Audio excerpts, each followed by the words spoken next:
Now we are. Alrighty. How's it going, bud? Good, good. Welcome back to week 3 of Undereducated and Overstimulated. It's the longest I've stuck with something ever in my life. Hey, that's pretty good. That's pretty good.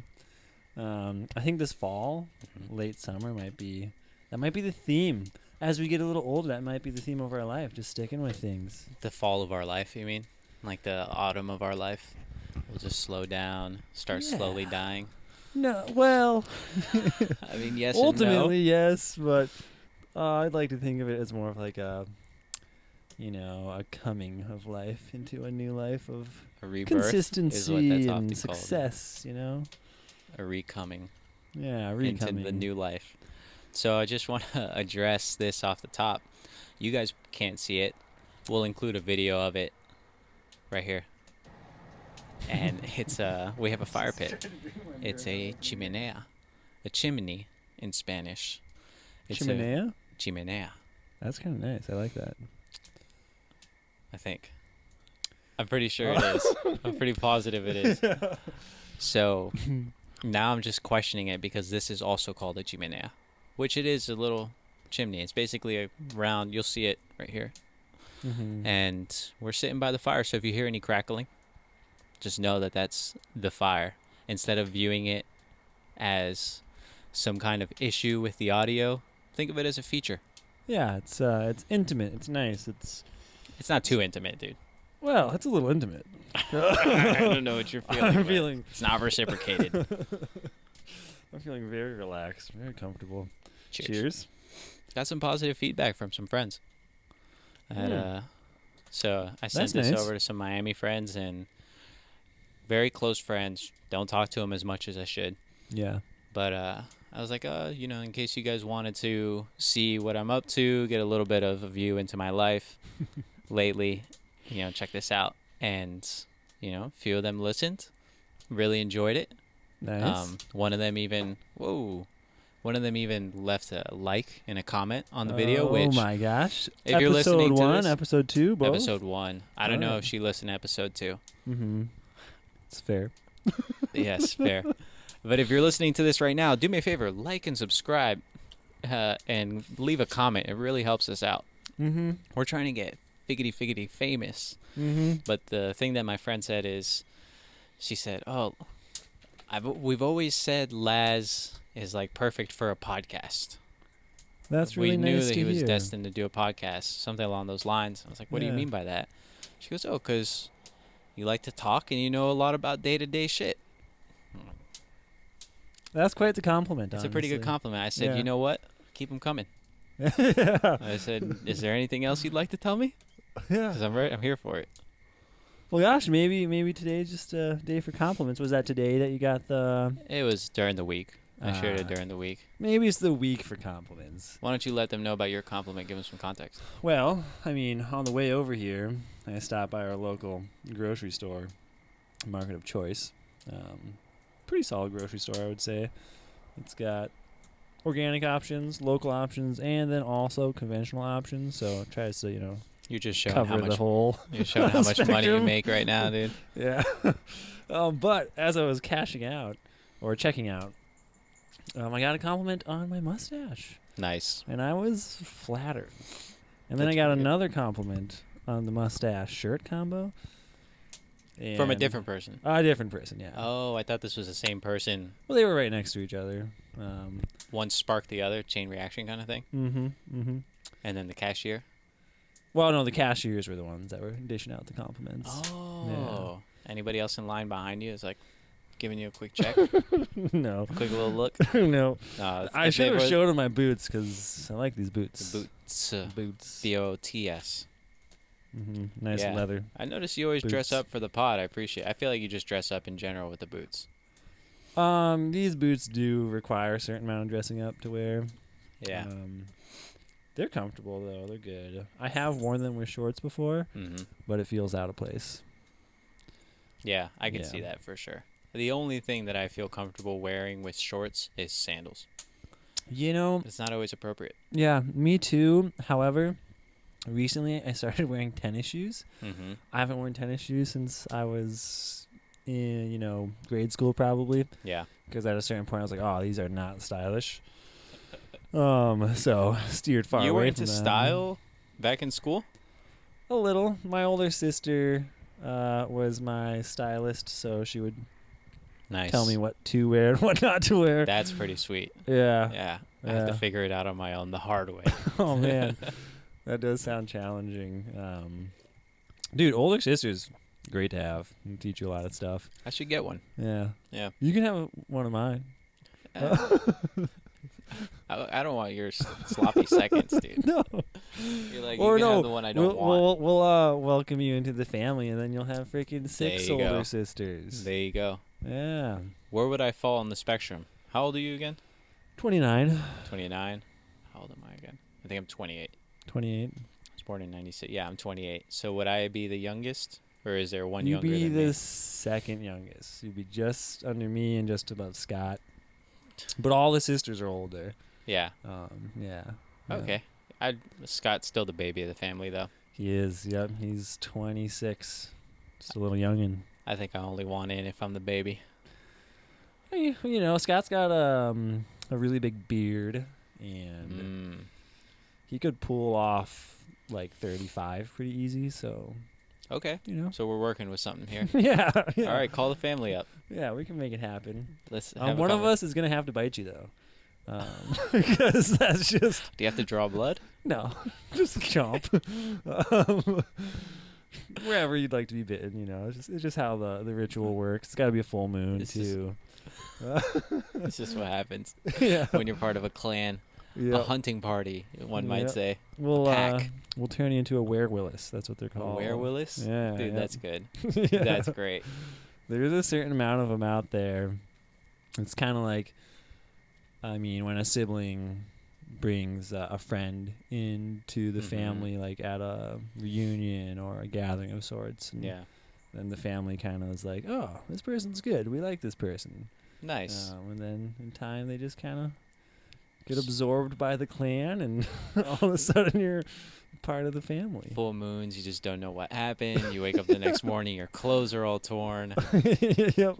You just got like dirt under your fingernails, and you've got scraps of wood in your bed. You're like, oh, I must have willised out last night. Exactly.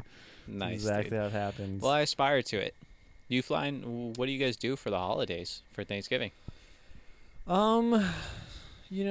It's not often that we all get together, but usually a decent sized chunk of us will gather up at one of the siblings' houses, and so I kind of have a sneaking suspicion it's going to be down in Southern Oregon, maybe. That's awfully convenient. Yeah. Most of us are out here, though, so it's surely not going to be in Wisconsin or Colorado or Kentucky. So how often do those boys and girls fly out here? Some more than others, and some really rarely, quite rarely at all.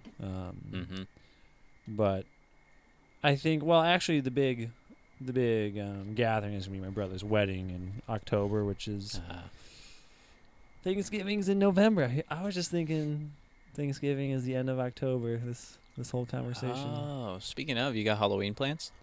No. Well, I think we're debating throwing a party. Nice. But, it won't be huge. Our circle's not that big. But nice small Halloween party. We got to jump on a flight the next morning. Oh, okay. So we were thinking taking advantage on the 31st. I think it's a Thursday. I don't know. We got to workshop it a little more. Maybe even a scary movie night. We got the projector.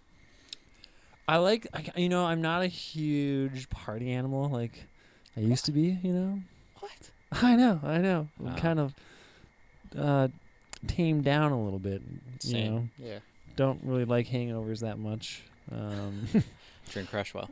Electrolyte infused vodka seltzer. Oh, I thought you were going to say cum water. I was like, yeah, that's the perfect... Cum water would be great, but does it get you drunk? Oh, I thought, no, to avoid the hangover. Oh. Yeah. That would be good. Market it as like a post-night of drinking remedy. Yeah.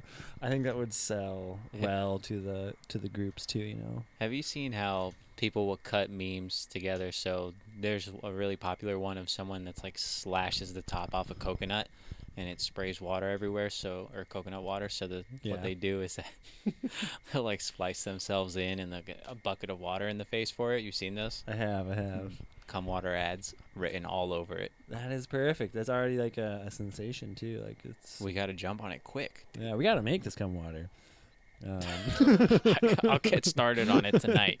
Yeah, I was halfway there today. I put cucumber slices in my water. Nice. So part of my recent routine is I've been putting ice in my water because I have an ice machine. First time in my life I've had an ice machine. It's very luxurious. But I've been putting slices of cucumber in my water with a couple drops of like these trace mineral electrolytes, and then like a little bit of baking soda. Nice. What does a baking soda do? Like lowers your pH? Yeah. Raises it? Lowers. No, raises it, makes it more alkaline. Mm. So brings the water up to something. Nice. But it actually bonds to like the hydrogen cells or some shit in your body and helps your muscles recover from activity and workout and stuff. Oh, we got a neighbor cat out there. Someone got in a fight. Should we give our chimney a little food? Yeah, I think you're right. Would you like to do the honors? Oh, I would be honored. I got a nice thick piece for you right here. You know, I do love fire, and that is one of the hardest things about living in the Pacific Northwest or the West Coast in fire season. Which is summertime, you know. I'd love to have a nice big rager of a fire, but you can't. You have to wait till winter, and then it's rainy. Everything's wet. Yeah, if it just snowed a little more, fire would be nice, but everything's just wet. Damp. Yep. I'm really hoping that this rain that we got for the past few days helped with the fires. I haven't looked at it, have you? I have. I think it's helped significantly, actually. Nice. Air quality throughout the region is significantly better. We've got a easy Not too going. great on this porch right here, but that's true. The chimney is filling up the porch a little bit. Don't look up. But we've had a nice breeze coming off the coast and just kind of pushing things east, and we're feeling pretty comfortable here in Eugene. Dude, should we include a weather forecast in the? I think we absolutely. Oh no, wait! Didn't we talk should. about this? We'll do. I think off camera we talked about this. We'll do a weather recap. So like the weather was great in this area last week when I was there. Exactly. I remember that. Exactly. I like that. It's totally unhelpful for anybody in the future. Yeah. But it's just a nice little recap. I'll give a quick little recap. Friday, around 3 or 4 p.m., it got very dark outside. It got very rainy and stormy, and there was a nice big thunderbolt that shook the windows of my office. And my house too. I think it kind of got everybody in that, whoa, I forgot lightning and thunder were things. So, shook it all up. Maybe about 30 minutes later, it was completely cleared out. Nice and bright out again. The ground is still moist. I'm going to count that as my story for today as well. Because, we'll see what comes out. I racked my brain trying to think of something, and it's just, when you draw a blank on it. I mean, there's a story that I've told you before. I don't know how well you remember it, and I could go into it. Did I ever tell you about Bin Fong? You did tell me about Bin Fong. See, it's just so recognizable. But I don't remember. I just remember the Bin Fong part. It'll come out again organically. But we were supposed to bring a topic, right? A topic to talk about? That's correct. Topic to talk about. Ooh, that's a nice alliteration. Yep, I like good alliteration. I love a good alliteration. Apparently everybody likes a good alliteration. A lot of alliteration. A lot of alliteration. How to articulate alliteration. Oof. So you were asking before we started. Oh, yeah. What was in the towel? What is in the towel? Assuming there's Nothing something is in the in the towel. towel. Dang it. The thing is the towel. It's just a damn fine towel. And this is my topic for the day. Oh, for the all evening. right. So, Hitchhiker's Guide to the Galaxy. I was just going to ask. So you're familiar? I am. I have seen that movie. Round of applause. So that movie is based on a very good series of books. Mm-hmm. The towel is the thing that they say is most important to take with you because it's so versatile. Mm-hmm. And I think what I wanted to ask you and what I wanted to brainstorm a little bit about was, oh, here, I'll just drape that over you, was what are all the different uses we can think of for a towel? And we'll start with the obvious ones, right? Like picking berries and mushrooms and carrying them in your towel. Yeah, obvious. Obvious. Don't go so obvious, dude. So, drying yourself, picking berries and mushrooms and putting them in your towel. Blanket. Blanket, cozy. Cozy blanket is nice. Mm-hmm. And I think that's all the uses for it. No. You roll it up, use it like a pillow. Yeah, or like a rope. Imagine somebody is like down a ledge, a pretty short ledge, because towels aren't very long. Yeah, beach towels. Help them up. You get an extra foot or two off of those. Yeah, you could probably hoist somebody up a good 6 feet. Yeah. Yeah. Dude, good grip. Yeah. Good grip on that towel. Yeah. You could use a towel as a pet bed. Just clean up messes. Yeah. You don't just have to dry yourself. You can clean up messes. Actually, I use a towel. It's comfy. It's cozy. I'm like significantly more cozy with this towel on. Nice. Well, you look great. Thank you. I love a good compliment. A day of compliments. Makes my day just so much better. But no, I'll use a towel to get a vehicle unstuck in like muddy conditions. Doesn't like work the same way they'll use a plank or something. Yeah, you just put it under the tire, like you kind of stuff it under there, Mm-hmm. and then it just rolls right out. Nice. Yeah. So that's pretty damn useful. It is. My dad is like really good at getting vehicles stuck. It's just like I don't know how he pulls it off, but it's like we all got to be good at something, Yeah. So you've used towels for that? Yeah. I would like, the vehicle would be out in the field, and he'd come and be like, the truck's stuck. I don't know what to do, and just kind of give up and grumble a little bit. Mm-hmm. And I'd be like, I didn't show him this at first, just to kind of try to blow his mind a little bit. Yeah. And then I would just walk out to the field. I'd have a towel with me, and I'd come back with his truck, and he'd be like, "How'd you do it? Like, how did you do it?" And I was like, "Oh, got my ways. It's not too bad. You'll never know." Yeah.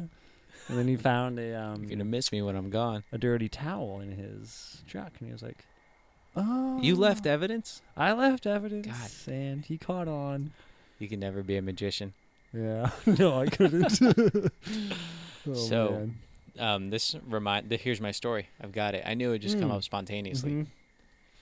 I think it was after a raucous evening of partying, which wasn't particularly crazy. It was with some friends and friends' family and stuff.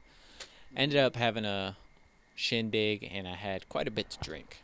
And so made it home that night, plopped in bed. I had my dog Pickles, Coco. Oh, nice. I was living with Coco at the time. Lovely. And so I wake up in the middle of the night, still drunk apparently. That makes sense. And Coco's throwing up. Oh, no. She had gone to the party with me. Oh, no. And people, of course, feeding her shit ton of food. She comes over begging, and they're like, "Oh, poor baby, have some food." So upset her tummy. Oh, no. So everybody at that party that day, this is your fault. She threw up, woke me up in the middle of the night. I'm like, oh, Jesus Christ. So I get up, and I clean up the throw up. Actually, no, I hadn't cleaned up the throw up yet. I had to piss. I walk to the bathroom, and I start to pee. And I don't know what happened. I think I closed my eyes a little too long and lost my balance because I woke up on the ground. And I was like, oh, how the fuck did I get here? And I felt like I started getting up, and I felt wet. Uh-oh. And I, sure enough, pulled my hand back, and it's just full of blood. Oh, shit. Pretty bad. Damn. And I had fallen and hit. I had a walk-in, one of those plastic showers. It's just a little single wide walk. I hit the lip this fucking tall, and bam, gushing blood. Damn. Drunk and knocked out and bleeding. So thin blood. Ooh. And it's just kind of everywhere. And it wasn't particularly bad, but I remember getting up and seeing the floor, and I'm like, I got to get a picture of this. So I grabbed my phone and I took a picture of all the blood on the floor before I cleaned it up. Used the towels to clean it up. Ah. This is where the story's tying in, right? Yeah, it's all circling Cleaning up the back. mess with the towels. And then I had to get some dish rags and stuff, compress my head. And I start Googling what to do when you think you have a concussion. And don't they use your said, phone. they said, do not go to sleep. Do whatever you can to go to sleep and not go to sleep. Yeah. So I remember sitting on my futon. I'm like, well, okay. Like, what am I going to do now? Because, one of the things, don't watch TV or something, whatever it is. I was tired as hell. Yeah. And it was probably a good 5 minutes, if even that much, of rationalizing. By the way, I did also clean up the dog vomit. After cleaning up the mess of the blood on the floor. Wow. Everything was spick and span before I sat down and decided to rationalize with myself that if I fell asleep and died, then that's just the way it was. Because I went to sleep that night. Yep. Spoiler, I'm still here. I did not die that night. But it was rough. My mom came in. I called her over. I'm like, hey, I can't really see this part of my head, but, I just drank a bunch of Gatorade and ate some food and chilled out that next day, and I was fine. Nice. No, do you think you had a concussion, or were you all clear? I don't even know what the symptoms for concussion were.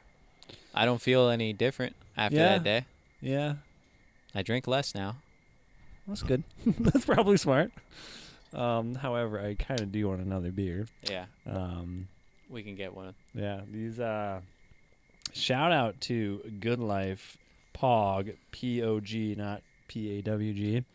P.O.G Pale Ale, Beach Life. Yeah. Fucking delicious. So, speaking of P.O.Gs.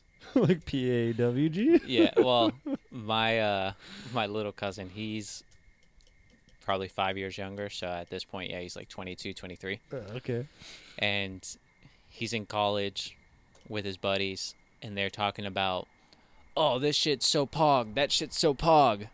Like, what? What the fuck are you guys what talking does about, mean dude? Now? Yeah, I was like, oh, why are you guys calling that P.O.G? Because I'm thinking P.A.W.G. They go, no, P.O.G, play of game, like the best play of the game.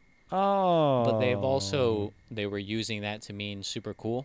Yeah. Or super great, whatever. And so they just kept calling it P.O.G. And the whole time I'm thinking, are these guys looking at my search history? Yeah. I love P.O.Gs. Especially, it's the second story for you. You only I asked think for it's one. P.O.G Passion Orange Guava, I want to say. It's pretty good. Yeah. I do like it. I had learned, before I learned about P.O.G, I had learned about P.A.W.G. And a past girlfriend's dad once was like, oh, I just love P.O.G juice. I was like, oh, right on, man. Me too. Me too. Are you talking truffle butter? Or? No, it turns out it's a totally scrumptious juice. I love a good old-fashioned mix-up. Yeah. Yeah, that's great. That is one of the great things about the English language is it's incredibly easy to mix up. But then again, how many other languages do you speak? Well, could it be easy to mix up shit in other languages too? I would say probably. Yeah. I know in Spanish, because I do speak a little bit of Spanish, but I know pedo, like P-E-D-O, which I think means fart, but also means like so many other things. There's a D in there? We would always just say peo. There might be a D. There might be a D. I don't know. You probably speak Spanish a little better than I do. So actually, Spanish varies a lot. Yeah. A lot. Because there's however many countries in South America. We'll put that number right here. And each of them, maybe not each of them, but a lot of them have their own different dialects because there's so many mountains that separate cultures there. Yeah. That once Spanish was interjected in all of those different cultures, they use the same words, but they can have a vastly different meaning. So also Cuba, right next to Puerto Rico, close to the Dominican Republic, like we all speak Spanish, but we all kind of have our own ways. The three of us are pretty similar, but very different from Spaniards, very different from Argentinians, Chileans, Mm-hmm. and yeah. So I know street Spanish, rat Spanish. Yeah. It's not really. Yeah. Also, what I know of that isn't really great. Mm-hmm. I resisted learning Spanish for a long time. But did you grow up in a household speaking it? No, my grandparents were the ones who spoke it. Oh, My parents didn't really speak Spanish, and my mom would try and get me to learn it, and she would do random things like, how do you say that in Spanish? How do you say that in Spanish? But it was conjugations, it was stringing things together. Mm-hmm. Spanish has a lot of masculine, feminine, and nothing. and it's not always obvious. You would say if it ends with an a, you would say la if you're referring to it. If it ends with like a masculine, an o or an e, you would say el to refer to it. Yeah. But that's not always a hard and fast rule. Just like in English, there's no hard and fast rules. Yeah. And so I was trying to learn it.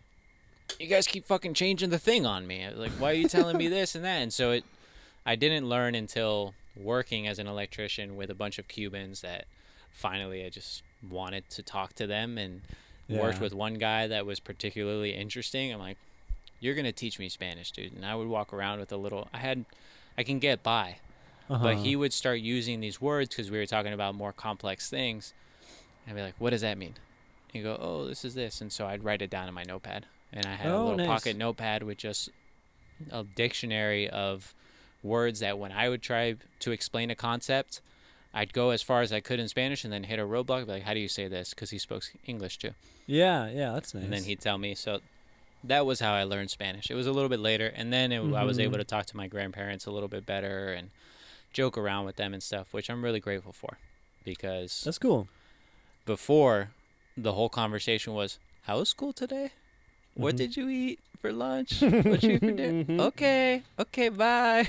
Because I just didn't know it. I knew like the basic stuff. So once I learned, I think everybody was a little bit grateful. Yeah. That's cool. That's cool. Yeah, I took Spanish classes growing up in school and whatnot, and we really enjoyed just kind of messing around and not taking it seriously, which in hindsight, it would have been pretty handy to take it seriously and try to learn a little bit, because, we did it for like 8 to 10 years, and, I can ask where the bathroom is and order food, but that's about it. You got to have someone to converse with. That's the thing. You can't learn a language until you're having conversations with people. Yeah.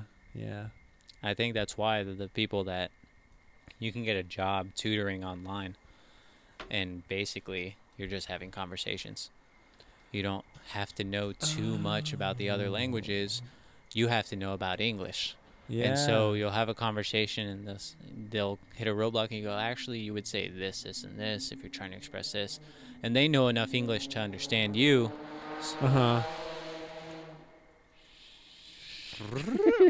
And they know enough English to understand you, so they can adjust.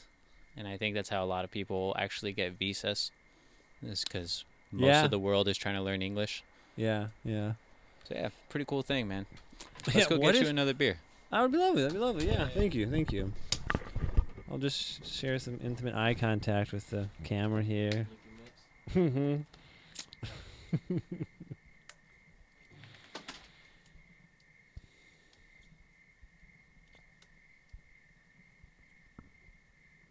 The fire's nice. It's a good addition. It's a very good addition. I could sit here for a long time.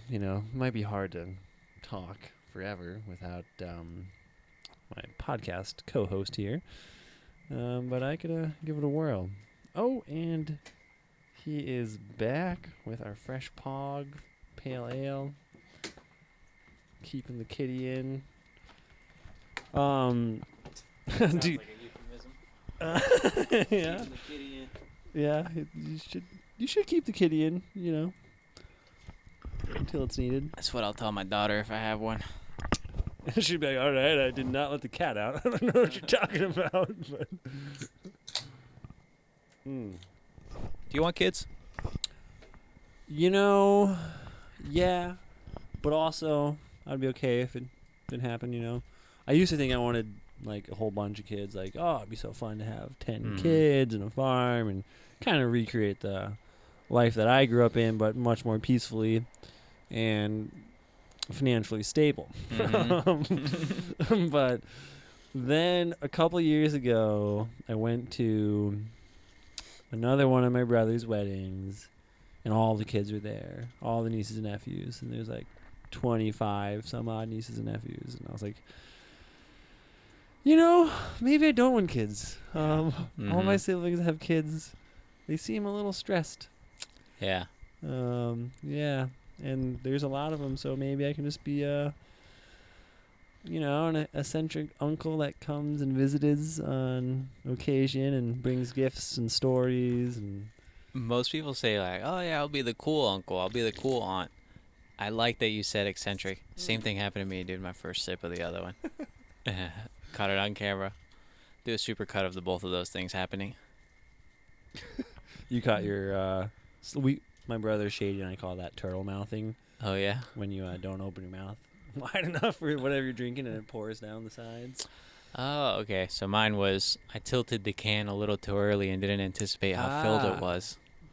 Ooh, what do we call that? Call that pre. Is it just excitement? You're just a little too excited or unfocused, you know?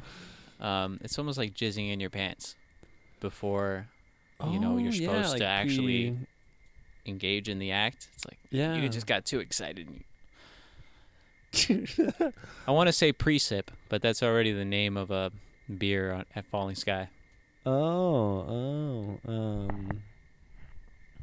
I would actually love to go play cribbage at Falling Sky. They don't do it anymore. What? I think it's a seasonal thing.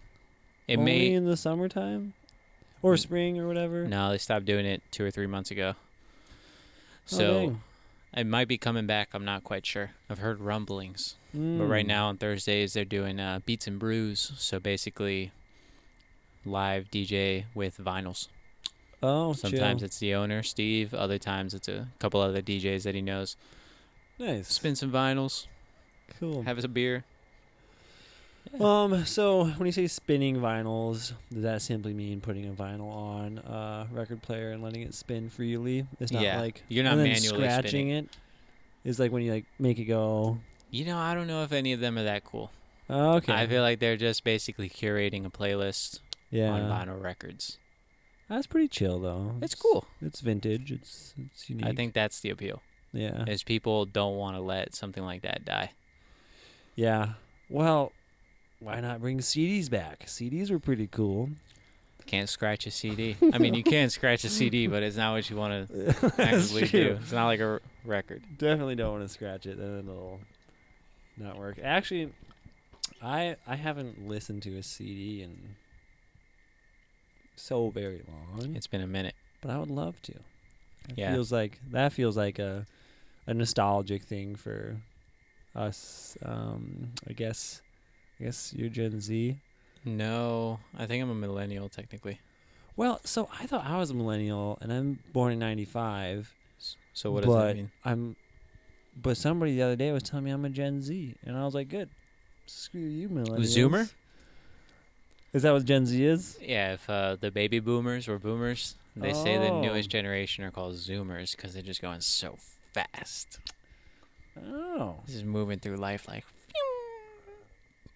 I feel like the Gen Zers are a little more like rebellious or something, kind of like doing their own thing, Yeah. doing their own style, a little more carefree, which I appreciate, you know. I think there's some of them, but when you're young, you kind of think you're being unique, and then you grow up and you go, "Oh, everybody else was doing the same shit. I didn't even realize." yeah. In certain ways, I think that's just a fact of life. I don't even know if that's a generational thing or a cultural Mhm. thing. What was a big moment for me was learning about philosophy. I think in that time in my life, it was Stoicism in particular. And are you familiar with Stoicism? Like a stoic? Yes. Then yes. So, Wait, to interject quickly, within our podcast, Mm-hmm. am I the character undereducated and you're the character overstimulated? I feel like it's naturally emerging that way. Did you watch the last episode? Yeah. I felt like the psyops thing was pretty funny. Oh. Yeah. We referenced Pokemons a lot. Yeah. So I was reading, let's be honest, I was probably watching YouTube videos about philosophy, stoicism, Mm-hmm. and they were talking about these struggles that I resonated with, struggles that I was going through, Mm-hmm. emotional, whatever they may have been. And I had to sit there and realize, oh, these people were having my problems 3,000 years ago. Oh, Maybe yeah. I'm not. Like, my suffering is so unique. Yeah, no. Like, dude, these people have been. thing. These people wrote about this 3,000 years ago, which means it's happening way before then. And then it's like, oh, you're realizing that what you're going through is actually the human condition, Mm-hmm. and then it takes a lot of this pressure off of you to be like, well, I'm the only one with this problem, and I'm the only one that like needs the solution for it. It's like, no, kind of the solution is out there in a million different ways if you're willing to look for it and be open to it. So yeah, that was a big thing for me. Yeah. Realizing I'm not unique Yeah. in a lot of ways. Yep. No, I that resonates with me also. Because like all things considered, like in today's era, I had kind of a unique upbringing.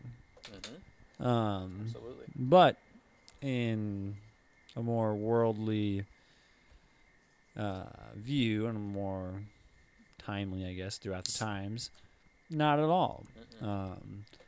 And I do, did maybe growing up for me was more like living in like the 50s or something, because we didn't have a lot of technology. We had like a very basic tractor. We did a lot of physical labor and whatnot. Mm-hmm. So nowadays, as like a youngish adult, a lot of the stories I share with peers Mm-hmm. do not resonate. They're all like, huh, right on, cool, dude. Do you find that people are interested often, or are they dismissive? We kind of talked about this the other day, but I want to dive into it a little bit more. Yeah, I mean, I fully don't remember talking about it, so let's dive right in. Perfect. I think what just changed? The motion sensor light turned off. Oh, it's back. I find it really just depends largely on the person. Mm-hmm. I feel like the kids that grew up in a very much more technological household and were playing a lot of, say, video games and not really engaging with the outside at all, I'll tell them a story and they'll be like, huh, cool, and not think twice about it. But then a lot of my friends and peers are a little more down to earth, and so they'll resonate a little bit better, and have a little more interest. It'll pique their interest for at least a couple minutes. That's all you could ask. Yeah. In this day and age. Yeah. These Zoomers. This kind of will tie in, I think, nicely to the topic that I was thinking about for today. And so Perfect. to find my topics, I run them past my clients that I work for. In particular, this one gentleman, I've been doing a pretty large remodel for him, with one of my other brothers and another one of my brothers here and there. But he's just a good dude. He's a lot of fun to talk to. Mm-hmm. But we got to chatting about FFA in schools and shop class in schools. FFA. So FFA is like what the farm kids do. They'll like show livestock. They'll learn about livestock. Mhm. They'll go to the county fairs, and generally not something that was deemed cool. Mm-hmm. So I steered far away from it, even though I grew up on a farm. I was like, no, I'm a jock. Like whatever. Yeah. I would never do that, But I throw the pig skins. I don't grow the pigs. exactly. Yeah. In hindsight, though, I actually did grow the pigs. So. Yeah. And I didn't throw it because I was a receiver. I caught the pig skins. But So you were talking about school electives. yeah. But it was somewhere like in the late 90s, early 2000s where a lot of schools got rid of their shop equipment. They sold it all so they could buy computers. To then start teaching the next generations how to build and work with computers. And now, almost 25 years later, they seem to be starting to regret that. Mm-hmm. And now we have all these computers that kind of operate on their own, with AI. Like, there's not a super high demand for computer workers. And now we're starting to learn more and more, like, oh gosh, it'd be nice to have like locally grown food and like people that know how to build stuff and work on things. Like, you don't think about it when you go into your house, but cabinets. Oh, dude, cabinetry is yeah, but it's not as easy as you might think. No, not at I all. know you know, but it's not as easy as you might think. I have a table router, Nice. and I have launched some things with it because, like, if you put it near wood, if it goes in the wrong direction against the grain, the blade will catch it and just fling it. Yeah, which is extremely dangerous. I'd say so. Yeah. So shop classes.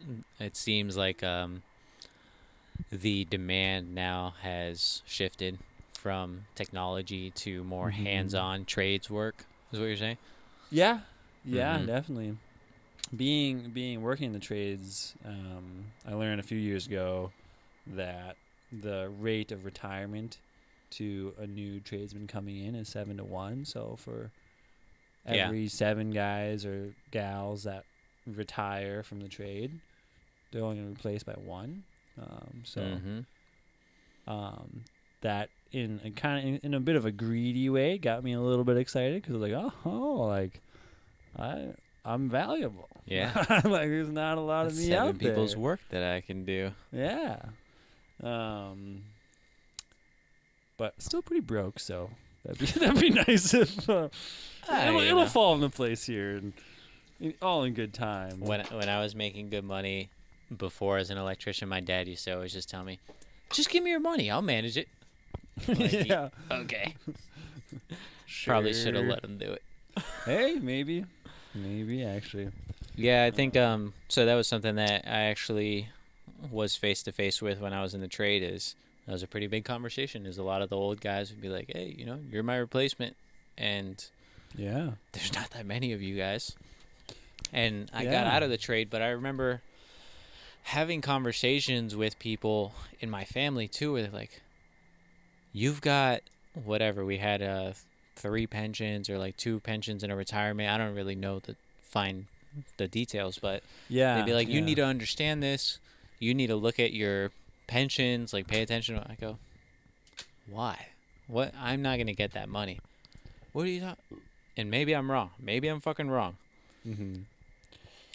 But I do know for a fact that pensions nationwide, and I'm talking about city and state pensions right now, are overpromised. Yeah.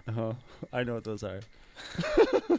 So if you're a firefighter, police officer, teacher, all these kind of like government jobs, they have a pension plan. So they're going to get paid out when they retire.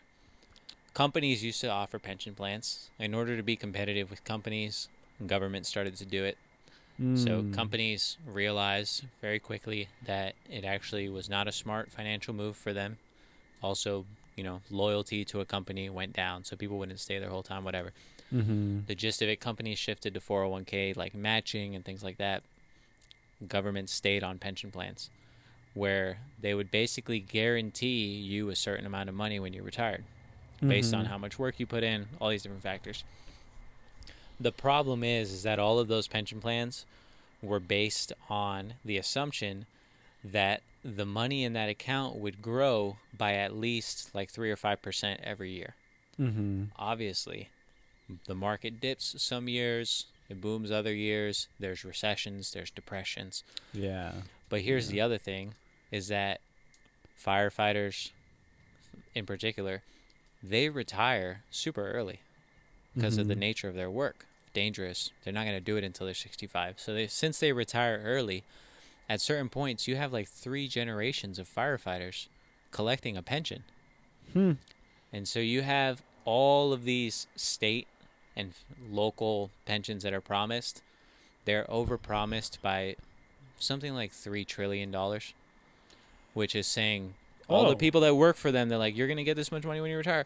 But in reality, the money that's in the accounts and also projected to be in the accounts, $3 trillion short. And then the people that found this out, they're like, if they're saying $3 trillion short, it's more like 5. Sheesh. No, and that's not a small difference either. That's not a small difference. And you can argue nationwide, whatever, regardless. The people who are managing that money, one, they're handing it over to all these companies that are about making a profit for themselves. 2, I'm not so sure that by the time that I get 65, which the retirement age changes, right? It was like 65. They're proposing. I think it's 67 now. I may be wrong. Fact check me. See, that's why I don't have a retirement plan, because They raised it. It's not going to happen. And yeah, here's the other thing. The whole thing relies on more people at the bottom, or at least the same amount, paying into it as at the top that are collecting it. It just doesn't work that way, especially in the trades. Yeah. And so I'm like, and then maybe in 20 years, or in the next 5 or 10 years, the trade gets a lot more people, and then people are paying more into the pensions. But at the same time, I don't have that kind of faith in the stock market. Yeah. Or in the economy as a whole, where it's like, of course things are going to stay the same for the next 50 years. What are you talking about, dude? That is quite the gamble. The way that things have changed in the last 20 years have been insane. Yeah. So that's my rant on that. You know, that makes me pretty grateful for some of the knowledge I have. I'm not super book smart, not super money smart, not super, part of the mainstream. But Why'd you point at me when you said that? I wasn't pointing at you. I'm not part of the mainstream, dude. No. You're definitely swimming in some backwaters for sure. No. It was just a gesture more for the camera. You know who you are? Yep. The camera people. Those mainstreamers. So you're glad that you do know certain things. Well, yeah, about survival, honestly, because like society and this whole grand structure, like, it exists now and it exists for a while and it will continue to exist for a while, but it also collapses at times. I'm not banking on it collapsing. I don't necessarily think it will, but I do feel grateful for having some baseline knowledge of how to survive without any of our current goods provided by our society. Like, if it all crumbles down, I can go into the woods. I do know how to harvest wild goods and make fire and build things, and that's that actually gives me a lot of confidence. Can we I had an idea. Yeah. Can we do something where you pitch yourself almost as if this is like a dating profile video where you're like pitching yourself in a potential apocalyptic scenario? What makes you an outstanding choice for a potential female mate? Ooh, well. Female mate. Jesus Christ. Preferably. But, beggars can't be choosers. So. It's the end times. What can you do? Yeah. We can try to procreate. Not gay if it's in the end work. times.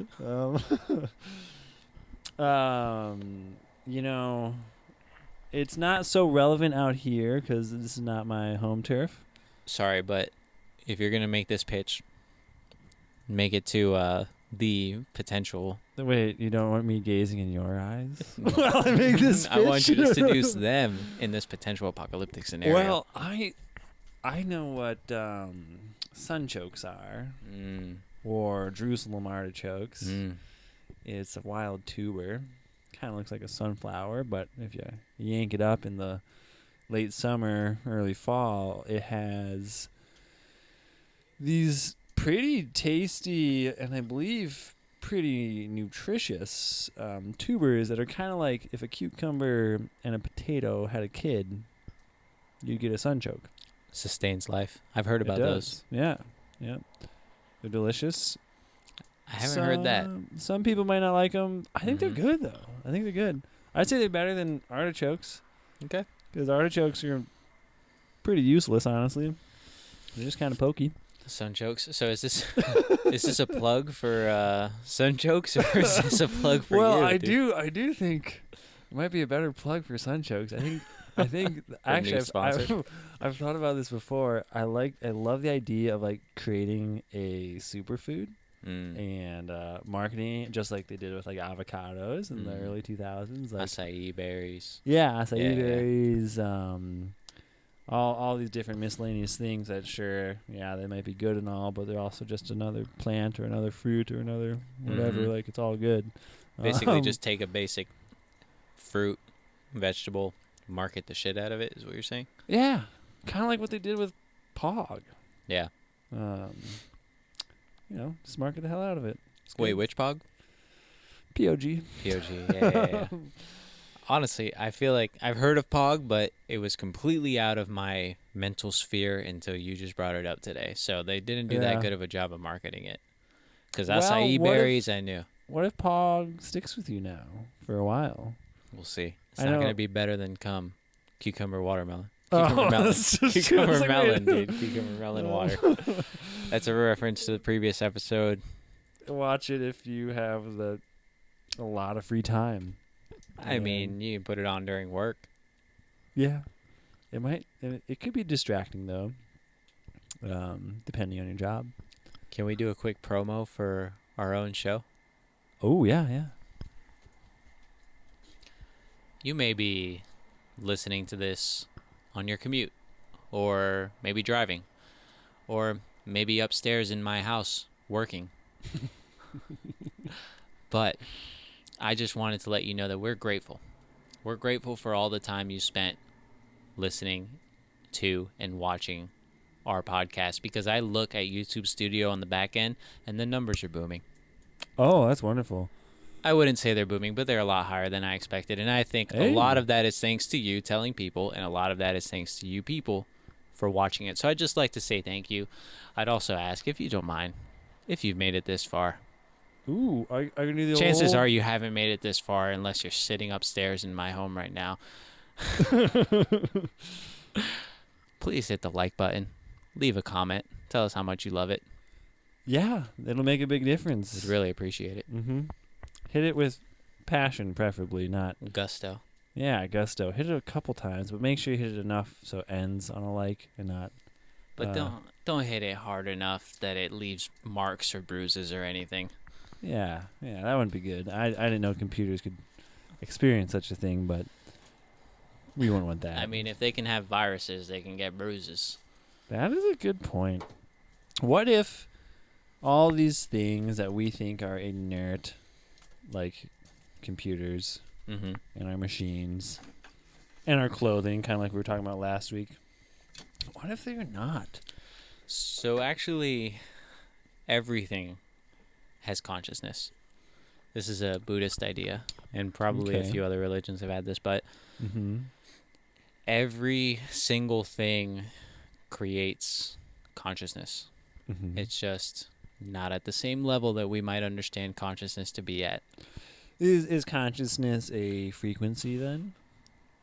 I think that's probably fair to assume. Yeah. This is the whole conversation of, is your mind a generator or a receiver? Are you creating consciousness, or are you picking it up from somewhere else? I really think we do both, but I think we are so much more a receiver than we realize. I kind of think in certain ways, like, well, actually, um, I kind of think it would make a hell of a lot of sense if we were very sophisticated robots already, because we are electrical beings. We have receptors, receivers, transmitters, Yeah. I all mean, this stuff. what's a robot? It's just, I think we kind of categorize things as like, oh, well, it's metal and plastic and it's circuitry. But people compare our mind to computers all the time. Well, we're basically the organic version of what we're trying to build right now. Yeah, yeah.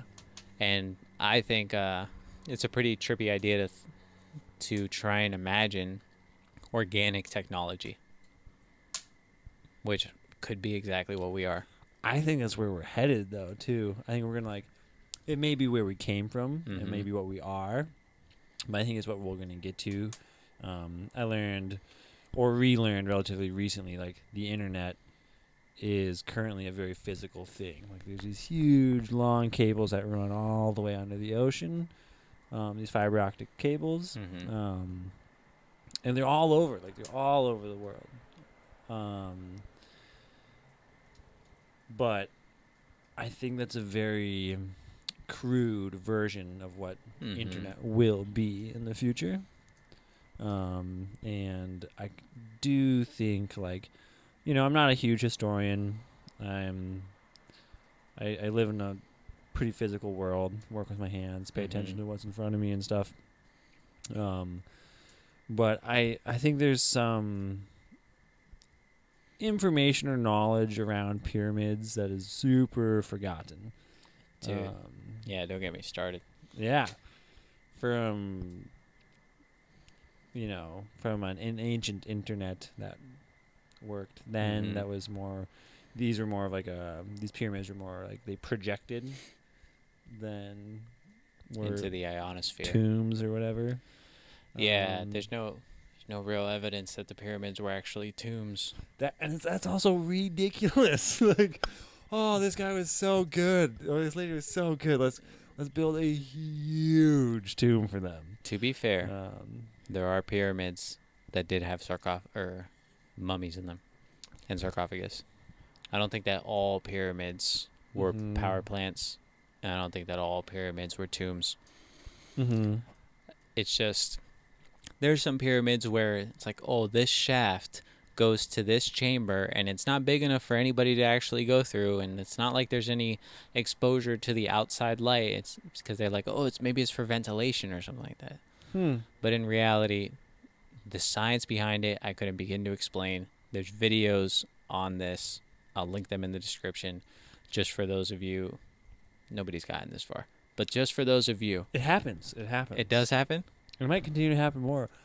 I know our first episode got some full views. Full views. Nice. Yeah. Long story short of this is, instead of listening to what we're saying, because this is what I contend with the most, it's not the subject matter of what we're talking about. It's more of the idea that what you were taught could be wrong. What you were taught is not gospel. You can go through and see a million different things that you were taught. Maybe not a million. Think of a dozen things that you were taught that were actually not true. And we could begin with some really verifiable things. Just think about the propaganda that we're taught about our own government and our own country in school. You can learn about all the different coup attempts and successful coups that have happened across the country and across the world. You can find out that the NSA is spying on us after years. They were like, we would never do that. Nobody would do that to their own citizens. And then sure enough, whistleblowers come out and say, yeah, they actually are spying on you all the time through your phones. All of these things have happened that turn your mental model of what is truth, what is happening, upside down. When that happens, the natural inclination for a lot of people is to reject it and to go back into the safe mindset that they felt before, because this change is scary. What I'm saying is that whatever it is that we're talking about, because this is only, the third episode, we're going to talk about some wild shit. Yeah. So if you are not into that, if you're into it, you're sold. this isn't for you. If you're not into it, what I'm asking you to do, please, moving forward, is try and put aside your preconceived notions about what you're hearing. Don't take what we're saying for anything as gospel. Don't take Oh what yeah. you've No. no. No. Don't take anything that you've heard previously as gospel. Open your mind and say, these are possibilities. And if you don't want to believe it, hey, that's on you. You know what gets me with the whole scientific community, which I largely believe in, is the fact that anomalies exist. Mm-hmm. And so they'll be, oh, it is this way, it is this way, it is this way. Oh, except it wasn't that one time. Yeah. And then you're like, oh, that one time. That's that one Mm-hmm. recorded or acknowledged time that it wasn't. So yeah, Here, anomalies fuck shit up, basically. You know, what about placebos? dude, placebos I think are very interesting. They're like, well, we can't explain how it works. It's just like, it works. Your mind believes it, so it makes it so. And like the placebo, that's how they bundle up something that they don't understand and are able to dismiss it. It's like, you give it a name. You call it, well, it's just the placebo effect. Yeah. Like, what do you mean? You know what is so interesting? You can placebo yourself. Of course, yeah. Yeah. For sure. Which, like, I think I'm currently experimenting with, because this whole, like, these routines that I've started recently, mainly this workout routine, it's largely a placebo thing. That, like, if I do this thing, that it's gonna equal better outcomes or more success within my professional life. And I kind of believe that quite a bit, and so far it's working. Yeah. Yeah, which is cool. Dude, so reason I'm wearing this shirt, today was the Oregon Aloha Festival. As we were walking out, we met with the event organizer, and we're talking for a little bit, and one of the people who was attending the event came over and started to join the conversation, and she was saying, she's like, oh, she asked, do you guys have a cultural grant for this program? It's like, no, we don't. But that would be great. She's like, yeah, they do cultural grants all the time. They'll give you money for a one-day event like this, just to kind of like keep the culture going, share it with other people. She goes, I actually work on getting cultural grants for people. Here's my card. Oh, wow. And these kind of things happen all the time, especially if you're open to them. Like what you're describing of you're trying to get this change in your life and you're doing it a certain way, but it's more, this is the law of attraction kind of thing, right? It's more that you're open to it, that you're putting it out there, that you want it. And then when it, P.O.G? Well, yeah, I was thinking about P.O.G. Actually, I was like, And then when it comes to you, you're like, oh, this is what I've been looking for. I'm ready to seize this opportunity. And so I think it's kind of beautiful when that happens. I'm happy for you that that's happening. Thank you. Yeah. I spend more time than I want to on social media, but I guess I'm doing it, so maybe I secretly do want to, or I'm bored. Who knows? Whatever. But there's this dude who's like, I gotta stand up to show you what he's doing. And he's like, oh, this is good for this reason and that reason, and blah, blah, blah, blah, blah. Doesn't make a lot of scientific sense, but I think it's a super placebo thing. Which, like, maybe that is a scientific thing then. It is. But pretty much what he's doing is, like, in the morning, he's like, if you start your morning off, you stand up and you do this motion every day, like, you're gonna raise your frequency and you'll start to find more success in life. And it's so simple. All he's doing is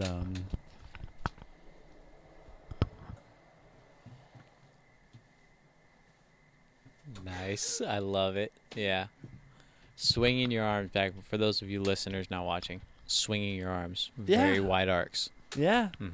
And honestly, I dig it. I am way into it. I would much rather swing my arms than take a mysterious pill or whatever to boost my mood. I'll give you a mysterious pill, bro. We'll have a good night. No, I wish I had more mysterious pills. I don't. Yeah, yeah. Yeah, man. I think there's a lot of power in that kind of thing. We have the power to change our situation. Mm-hmm. And for a lot of people, that's very disempowering because it means that you actually have to do something instead of expecting it to get done for you. Mm-hmm. And I'm not speaking as in a judgmental kind of way because I've been there. I'm probably there right now in a lot of different things. Because like I know that I could be doing better, but I'm like, oh well, now's not the right time or whatever. You know, the excuses that come up. Yeah. And yeah, I think what you're doing is great. I think anybody who poo-poos it, which I don't know why I am even focusing on that right now because People poo-poo. people poo-poo. Yeah, it happens. It happens. People love poo-pooing, actually. I don't get why people poo-poo on shit. And I think it's because they have, it's all projection, right? People have their own shit that, the thing that I just described to you where they make excuses for themselves on XYZ different things and don't see the progress that they want or the movement that they want in their life. Mm-hmm. And so when somebody comes in, they're like, oh yeah, I've been trying this thing. Like, oh, it feels like it's been working for me. Like, this guy's fucking crazy because it's not about you. It's about the fact that like, well, he's doing something. I mean, they're fucking cynical. Yeah. So do you think of yourself as a more cynical person or a more optimistic person? Tough question. I know. I think cynical, dude. I think, but so here. Okay, Go okay. for it. No. Well, Let's hear what you have to I say. mean, from an outside perspective, you seem a little more optimistic. This is what every cynic says. I'm a realist. And so I can see, so this goes back to the Stoicism thing. Do you know who Epictetus was? No. Epictetus is a very famous Stoic philosopher from ancient Rome, and he was actually a slave. And he had worked his way to his freedom. Mm-hmm. And real sharp guy, ended up buying his freedom from his master and becoming a teacher and a professor of Stoic philosophy. Oh. He had a limp. I think is one thing about him. I think obviously he had more trials and tribulations. That's a real big summation of his life, but bought his freedom, became a real famous philosopher, got a following. One of the he has a book called, can't remember at the moment. So one of the lessons. Will we put it here? Let's put The book. Thank you for that. So he has basically 1 to 2 pages is each of his lessons, and they weren't actually written by him. They were written by his students, or one student in particular that was listening to what he had to say. And so long-winded way of saying, there was a teaching in there that says, when you look at the things that you love, when you look at your wife, when you look at your child, you have to realize that even though you love them and you love them infinitely, they will die. Yeah. And there is an end to everything that you love. It's like, and understanding that makes it so that when they do die, it's not that it doesn't hurt. It's just not the end of the world. It's like, you knew that this was a thing of life. Everything died. Everything ends. Nothing lasts forever. Yeah. And this goes back to a Buddhist thing. This is the whole reason we suffer in life is, they say it's because of desire, but that goes into something deeper. It's like, it's not just desire for things, it's also desire for things to stay the same. Yeah. And so when people are like fearing these changes in their life, it's really, if you just accepted that everything comes to an end, there's a natural conclusion. It's not that it's not going to suck when it happens. It obviously sucks, but it's not the end of the world. And so tying it back to what we were talking about, if I'm a cynic, an optimist, I understand what I understand of the motions of life. And even though I could see that, like, maybe we are living in a society that's ready to collapse, I'm not here saying that, well, that's a bad thing because I don't know what comes out of the other end. Yeah. I don't know what the future brings. And even though Yeah. there's certain things that you could see the negativity, there's definitely plenty of positive things as well. And so maybe Mm-hmm. I'm an optimist in that way, but I'm not an Sounds optimist. optimistic. I'm also not an optimist in the way where I think that nothing bad is going to happen. No, no. I think like, well, actually, cynical people tend to just kind of rub me the wrong way a little bit because I'm like, come on, like, what's like, of course, obviously, things die, things fall apart, things don't work out, and you can choose to live your life and through this cynical vision or mindset, but you can also choose to be optimistic about things. And I think, in a way, the world, life, our existence here, it is kind of cynical. Mm-hmm. It is. It's it can be kind of sad. It can be kind of like gruesome and come to an end. Dude, we have to eat things to live. Yeah, the cycle is vicious. Mm-hmm. But I don't really think that's the way to live. I feel like optimism nourishes the soul a lot more than cynicism. So, on a personal level, I try to. Actually, I think we talked about this a little bit in the first episode. I try to see the good in all the situations, and I try to be optimistic because it just feels better for me, Yeah. This is actually something I wanted to talk to you about. I had a feeling it would come up today. This is a long conversation. We're already at a minute or an hour and 10. Oh, no way. It flew by. Flew right by. So, free will. Uh-huh. I think we've talked about the whole combination of nature and nurture and like the proportions of which doesn't really matter, but you don't get to choose either of them, right? Mm-hmm. You don't choose your genetics. You don't choose the family you're born into. You don't choose all the trials and tribulations you go through as a child. And so a simple thing like whether or not you like to read will determine how much you learn in life or what you learn about. And so all of these things that go into making who you are, a cynic, an optimist, in a lot of ways are out of your control until you get to a certain point of your age or your life where you have lived enough to develop the consciousness to make a conscious choice to get out of it. I don't know what that age is. I think it's different for everybody. Yeah. But how much power do you think people have to really change their situations? Because I definitely saw a lot of negative thought patterns in my own life and was able to pull myself away from them. But the ability to see that is also a blessing in a lot of ways. Yeah. Because not everybody could see they're a cynic. No, I think it's a choice of consciousness and how conscious you actually want to be. And I do think a lot of people, like a surprising amount of people, don't actually want to be that conscious. They just kind of want to exist. Yeah.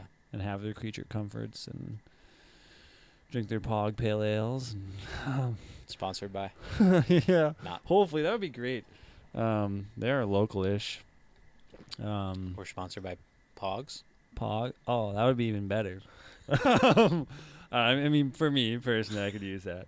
I have no interest in that. Yep. I did not just forget the camera. So yeah, it's Yeah. the whole cynic thing. Yeah, I'm excited though for our next episodes on this show to keep talking, keep kind of growing, because this definitely expands my mind and like then throughout my work week, because we're circling back to this every week and chatting, it definitely gives me something to think about, which is good because I need some stimulation that is positive. That's not like the mindless stuff on social media or whatever other ways I'm getting my stimulation, video games or this or that. Like having something to think about while I work, because I definitely don't want to think about my work. It's really nice. So, how do you feel like you would want to wrap this thing up? What would you say to the people?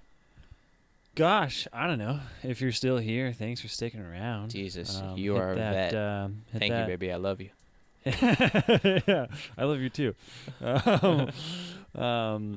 But like most YouTubers say, please like and subscribe and send this to all of your friends and family members and just push the ticket. And I look forward to a couple more weeks down the road, bringing on a couple guests. That would be sweet. Do a little chatting. Do it around the fire. Yeah, the fire is really nice. I wish our audience could see the fire. Maybe we can edit that in later somehow. Oh yeah, the magical snapping point and just poof, fire right there. I dig it. Now put it out. Gosh, I just hope the audience has had as much fun as I have had, because this was a fun convo. This was a good one. Guarantee that's a no, brother. But I don't know they about probably that. had a good amount of fun. Maybe that's the cynical coming out.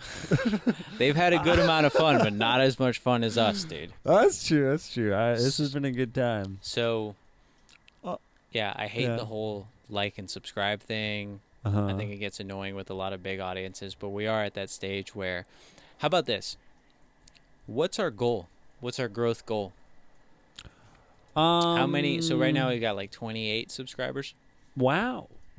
Some of those were holdovers from. Nice. I'm using an account that I've used previously, but nice. Yeah. I dig it. We got like 3 or 4 new subscribers from previous episodes. Heck yeah. Thank you guys. That feels pretty good. Mm-hmm. I'm in some ways, especially with an activity like this, I kind of like not having a goal and being kind of just free form, just organic, just let it grow. Just let it, like, if you want to subscribe, if you want to hear us ramble, if you're tired of listening to the over curated podcasts where they're like teaching you about something or telling you what to think or like just overstimulating,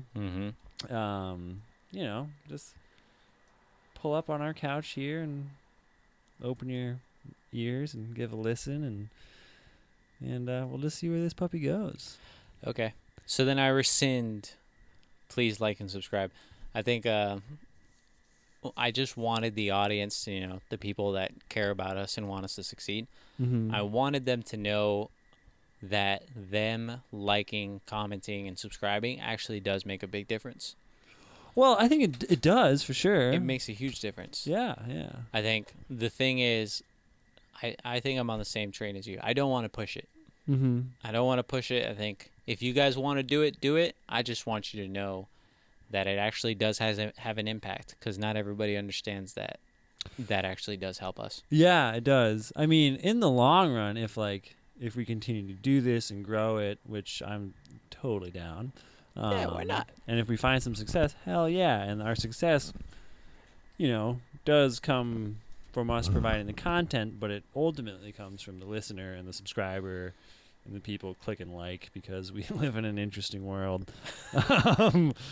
And, if somehow, some way, in a year or a month or 4 years, we're still doing this and it's successful, that's, pretty exciting. It's good on us, but we can't do it without you. So. Cannot.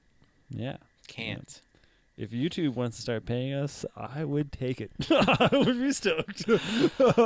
Dude, I'd be down. But they'd be like, you guys can't talk about the pyramids being power plants anymore. Yeah.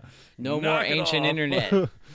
Just babble on about whatever random shit you're talking about. Talking about the whole telling you what to think. I know this is all part of a big wrap-up, guys. Mm-hmm. The thing that blows my mind is NPR, National Public Radio. Uh-huh.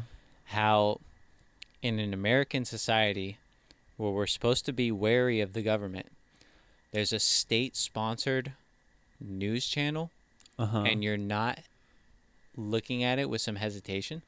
It's like everybody trusts NPR. Everybody trusts NPR. It's like they could their job is to feed you propaganda. It's like if you look at Russian TV, if you look at Chinese TV, you go, well, obviously it's propaganda, but our TV, that's the truth. Yeah, I have never watched NPR. Can you watch NPR, or is it just on the radio? Radio and podcasts. Yeah. So I think there's something to that. Nah, not to continue on too much longer, but something about the fact that NPR is primarily on the radio. Mm-hmm. It's like this old school system that, like, when you're driving to work, you turn on your radio, because a lot of people, I feel like, don't necessarily do that. They use their Bluetooth to hook up their Spotify and listen to some awesome techno music. Insert techno music here. Uh-huh. Dance to it, dude. Let's go. Oh, yeah. But the fact that it's on the radio. Something about it being on the radio makes it feel like this. It's more traditional. It's more old school. It's more believable. It's more like what your grandparents might tell you, or your parents or something. That said, the people that talk on NPR often have really listenable voices. I would hope so. Yeah. It's kind of their job. Whereas a lot of podcasters, in my opinion, don't have very listenable voices. Which we might be falling into that category, but hopefully the words are listenable. Yeah, hopefully we'll sound more like the NPR voices. So like, oh, I fucking believe those guys. Like, yeah. Pyramids. Pyramid schemes. And on that note, with the light going out, good night, y'all. Tally ho.